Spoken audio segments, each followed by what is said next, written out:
Remove oil from the tapestry of modern life and something disturbing happens, because oil is built into almost everything, from critical medical equipment to everyday objects.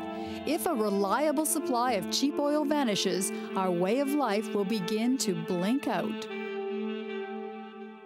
We've already entered the zone of what I call the long emergency, a period of turbulence and hardship and economic distress that's going to go on for quite a while.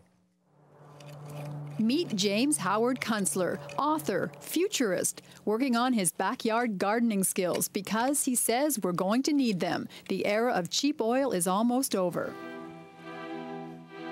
In the beginning, the energy in agriculture came from animals and men. Then there was oil to fuel the machines, to make the fertilizers and chemicals, meaning bigger farms, further from markets.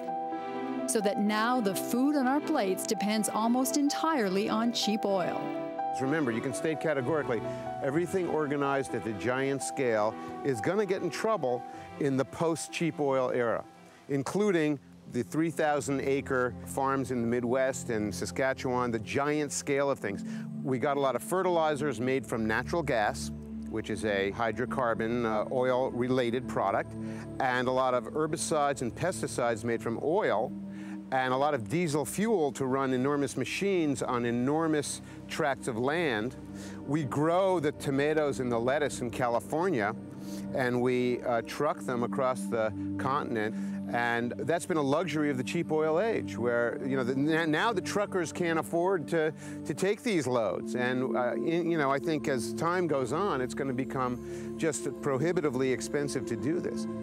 We're going to have to grow food on a more modest scale, probably on smaller farms, and probably in a way that will require more human attention. A lot of the best farmland that is proximate to our cities has already been paved over and turned into suburbs, or one thing or another connected with suburbs. We're not going to get that land back anytime soon, if at all. Oil built the suburbs. In the 50s, the car made it possible to live outside the city, and so began the suburban building boom that continues to this day. Vast expanses of homes that face an uncertain future if it becomes too expensive to drive a car. The suburban project is over, and we'll see our cities contracting substantially, and the suburbs around the big cities getting into a lot of trouble and losing value, losing their usefulness. And I think we will see people moving back to the smaller towns, to the smaller cities that are scaled appropriately to the energy diet of the future, and places that have a meaningful relationship with a productive agricultural hinterland. Transportation in the industrial age started with railways, trains powered by steam and then by coal. Later, the landscape was carved up for highways, and airplanes filled the skies. Take away cheap oil and everything will change. Waterways could be the highways of the future. The basic equation is it's absolutely the cheapest way to move large quantities of stuff. Far and away, even more efficient and economic than rail. Although I personally have hopes that we are going to revive our railroad system. There is another project that we could do right away that would have a bigger impact on our oil use than restoring passenger railroad service in North America. It's imperative that we do this because we may not have a way to get around long distances in a couple of years without it.